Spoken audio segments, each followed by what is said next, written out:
We're learning the ultrafine dust plaguing Korea originates from both at home and abroad. The findings go against the Korean government's assertion that the pollution comes solely from China.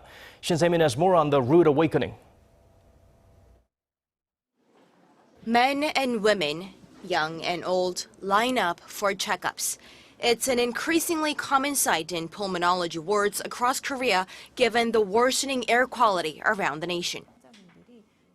The number of patients with respiratory diseases has surged in recent weeks and months, and many more come after a period of bad air quality. Most of the patients we see are elderly.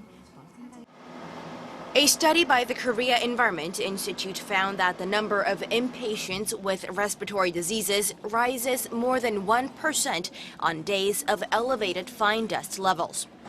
Ultrafine dust, particles smaller than 2.5 micrometers or PM 2.5, can also cause heart disease, strokes, and lung cancer. And a recent study shows that this particle-laden smog, if not curbed, could result in premature deaths of up to 2,800 per year by 2021. International experts categorize fine dust as a first-degree carcinogen.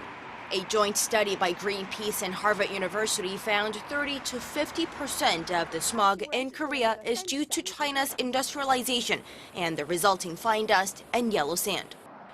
The rest comes from Korea. Studies show Korea's 53 coal power plants and 20 million vehicles contribute heavily to the problem.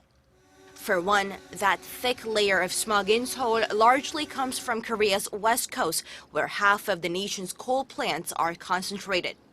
Korea's Environment Ministry has announced special measures to curb levels of fine dust, calling for a reduction in the number of old coal-fired power plants and diesel cars. But Korea, the world's fourth largest coal importer, has pledged to build a dozen more by 2021, with 11 already under construction. Nitrogen oxides, a contributor to lung-damaging ozone and fine dust from vehicles, accounts for around a third of the pollution in Korea.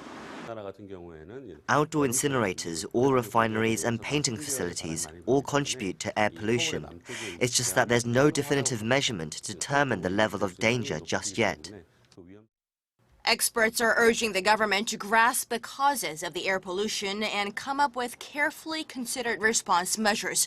It may include relying less on coal and looking into renewable energy sources, while taking steps to encourage people to leave their cars at home. Shin Se-min, Arirang News.